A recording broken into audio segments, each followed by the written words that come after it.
Chishtia TV শুধু সুফিবাদ প্রচার করে। লাইক দিন, সাবস্ক্রাইব করুন। আসসালামু আলাইকুম ওয়া রাহমাতুল্লাহি ওয়া বারাকাতুহু। মানুষ সৃষ্টির শ্রেষ্ঠ জীব, কিন্তু তার এই শ্রেষ্ঠত্ব নির্ভর করে তার আধ্যাত্মিক শক্তির উপর। সুফি সাধকদের মতে মানুষের শরীরের সবচেয়ে মূল্যবান সম্পদ হলো তার বীর্য বা নূরে হায়াত। কামিনীর ঘাটে এই অমূল্য ধন হারিয়ে মানুষ আজ লক্ষ্যভ্রষ্ট। কিন্তু কিভাবে এই শক্তি রক্ষা করে, মণি বা আধ্যাত্মিক রত্ন অর্জন করা যায়? কেন পীর মুর্শিদের বায়াত ছাড়া এই পথে চলা অসম্ভব? আজ আমরা কোরআন, হাদিস এবং ওলিয়া উলিয়াদের শিক্ষা থেকে এই নিগুড় রহস্য উন্মোচন করব। ভিডিওটি শেষ পর্যন্ত দেখুন, কারণ আজকের আলোচনা আপনার জীবনের মোড় ঘুরিয়ে দিতে পারে। পবিত্র কোরআনে মহান আল্লাহ তাআলা ইরশাদ করেছেন, নিশ্চয় মুমিনরা সফল কাম যারা নিজেদের যৌনাঙ্গকে হেফাজত করে। সূরা মুমিনুন আয়াত 1-5। হাদিস শরীফে রাসূল পাক সাল্লাল্লাহু আলাইহি সাল্লাম ইরশাদ করেছেন, যে ব্যক্তি তার দুই চোয়ালের মধ্যবর্তী অংশ জিহ্বা এবং দু পায়ের মধ্যবর্তী অংশের লজ্জাস্থান জামিন হবে, আমি তাদের জান্নাতের জামিন হব।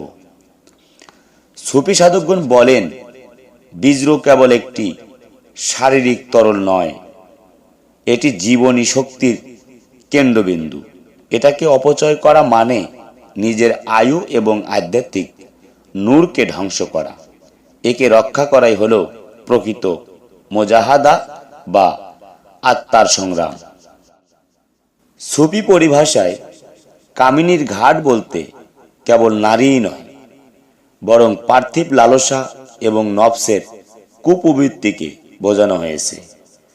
হযরত বড় পীর আব্দুল কাদের জেলানী রহমাতুল্লাহ আলাই এবং খাজা মঈনুদ্দিন চিশতি রহমাতুল্লাহ আলাইয়ের শিক্ষা অনুযায়ী কাম বা যৌন আকাঙ্ক্ষা হলো একটি আগুনের মতো।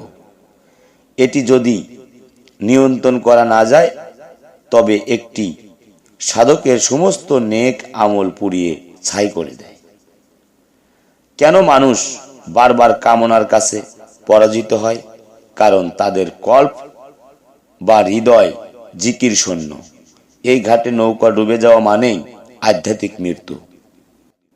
অনেকেই আজকাল মন্ত্র খোঁজেন, কিন্তু মনে রাখবেন, সুফি মতে আসল মন্ত্র হলো জিকিরে কলবি এবং 5 আনফাস, শ্বাস প্রশ্বাসের জিকির। দম সাধনা, শ্বাস গ্রহণের সময় আল্লাহ এবং ত্যাগের সময় হু জিকির করা। মোরাকাবা, ধ্যানের মাধ্যমে নিজের নফসকে শাসন করা। ওলিয়া আউলিয়াগণ শিখিয়েছেন, যখন কামনার উদ্বেগ হবে তখনই লা হাওলা ওয়ালা কুওয়াত্তা ইল্লা বিল্লাহ পড়ে মনে মনে নিজের পীরের সুরত কল্পনা করতে হবে। এটাই হলো কামের আগুন নেভানোর মোক্ষম মন্ত্র। এবার আসি সবচেয়ে গুরুত্বপূর্ণ বিষয়ে। বই পড়ে বা ইউটিউব দেখে কি এই সাধনা করা সম্ভব? উত্তর হলো না, না। কেন বায়াত ছাড়া সম্ভব নয়? জঙ্গল দিয়ে অপরিচিত রাস্তায় হাঁটতে গেলে যেমন বাঘের ভয় থাকে, কামের জঙ্গল পাড়ি দিতে একজন কামেল পীরের হাত ধরা আবশ্যক। পীরের নজর বা হিকমত ছাড়া বীর্য বা মনি রক্ষা করার শক্তি অর্জন হয় না। রাসূল পাক সাল্লাল্লাহু আলাইহি সাল্লাম বলেছেন, যার কোনো পীর নেই তার পীর হলেন শয়তান। পীর হলেন একজন আধ্যাত্মিক ডাক্তার। আপনার নফসের রোগ বুঝে তিনি আপনাকে নির্দিষ্ট ওজিফা বা আমল দেবে। বায়াত ছাড়া যারা এই কঠিন সাধনা করতে যায়, তাদের বিভ্রান্ত হওয়ার সম্ভাবনা 100%। সাধক লালন সাইজি বলেছেন, নিচে মৈথন উপরে যোগ, সে কি সামান্য মানুষের কাজ? অর্থাৎ কামের সাগরে থেকেও নিজেকে শুকনো রাখা কেবল মহান আল্লাহর ওলিদের পক্ষেই সম্ভব। তারা বীর্যকে ঊর্ধ্বমুখী করে মস্তিষ্কে নিয়ে যেতে পারেন, যাকে যোগ শাস্ত্রে সহচার এবং সুফিবাদে নূরে মারিফত বলা হয়। প্রিয় দর্শক, কামিনীর ঘাটে নিজের মনি বা বীর্য রক্ষা করা মানেই হলো আল্লাহর দিদারের পথে এগিয়ে যাওয়া। এটি কোনো সাধারণ কাজ নয়, এটি হলো জিহাদে আকবর। তবে সাবধান, বায়াত গ্রহণ না করে এবং শরীয়তের পূর্ণ পাবন্দি না করে এই পথে কদম বাড়ানো একদম বিপজ্জনক। সুফি জগতের অন্যতম প্রধান ও শক্তিশালী শাখা হল চিশতিয়া তরিকা। হযরত খাজা মঈনুদ্দিন চিশতি আজমিরি রহমাতুল্লাহ আলাই এর এই তরিকায় প্রেম ও সেবার মাধ্যমে খোদাপ্রাপ্তির শিক্ষা দেয়া হয়। এই তরিকায় নফসের রিয়াজত এবং বিজর রক্ষার মাধ্যমে নূর অর্জনের এক বিশেষ ধারা প্রচলিত রয়েছে।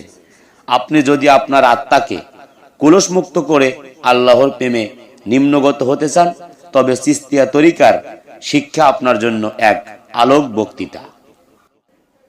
এই আধ্যাত্মিক জ্ঞানকে বিশ্বব্যাপী ছড়িয়ে দিতে এবং মানব সেবায় নিজেদের উৎসর্গ করতে কাজ করে যাচ্ছে সুফি সেবা ফাউন্ডেশন।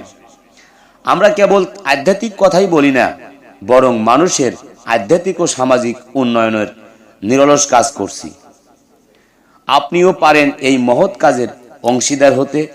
আমরা আপনাকে সুফি সেবা ফাউন্ডেশনের সদস্য হওয়ার জন্য সাদর আমন্ত্রণ জানাচ্ছি। আমাদের সাথে যুক্ত হয়ে আপনিও কেবল নিজের নয়, বরং মানবতার সেবায় নিজেকে নিয়োজিত করার সুযোগ পাবেন। এই আধ্যাত্মিক রহস্যময় জগৎ সম্পর্কে আরও গভীরভাবে জানতে হলে সঠিক জ্ঞানের বিকল্পই নেই। আমাদের এখানে শরীয়ত, তরিকত, হাকিকত ও মারিফত বিষয়ক অত্যন্ত দুর্লভ ও নির্ভরযোগ্য সুফিবাদের বই পাওয়া যায়। যারা কামিনীর ঘাটে জয়ী হওয়ার এবং বিজর রক্ষার সঠিক পদ্ধতিগুলো কিতাবের আলোকে শিখতে চান, তারা আমাদের সংগ্রহ থেকে বইগুলো সংগ্রহ করতে পারেন। তবে মনে রাখবেন, বই পড়ে পণ্ডিত হওয়া যায়, কিন্তু আরিফ বা আধ্যাত্মিক পুরুষ হওয়া যায় না। এর জন্য প্রয়োজন একজন কামেল মুর্শিদের হাতে বায়াত গ্রহণ করা বা মুরিদ হওয়া। আমাদের চিশতিয়া তরিকার সিলসিলায় বায়াত হওয়ার মাধ্যমে আপনিও আপনার জীবনের মোড় ঘুরিয়ে দিতে পারেন। বায়াত গ্রহণের জন্য অথবা বই নেয়ার জন্য যোগাযোগ করুন স্ক্রিনে দেওয়া নাম্বারে।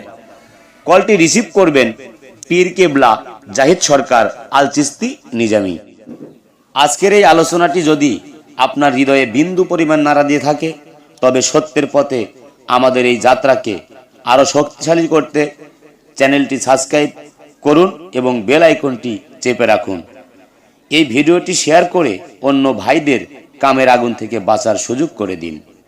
আল্লাহ আমাদের সবাইকে সুফি সেবা ফাউন্ডেশনের পতাকা তলে একত্রিত হয়ে চিশতিয়া তরিকার ফায়েজ হাসিল করার তৌফিক দান করুক। আমিন। সবাই ভালো থাকবেন, সুস্থ থাকবেন। হয়তো নতুন কোনো ভিডিও নিয়ে আবারও আমি আপনাদের মাঝে হাজির হব। খোদা হাফেজ।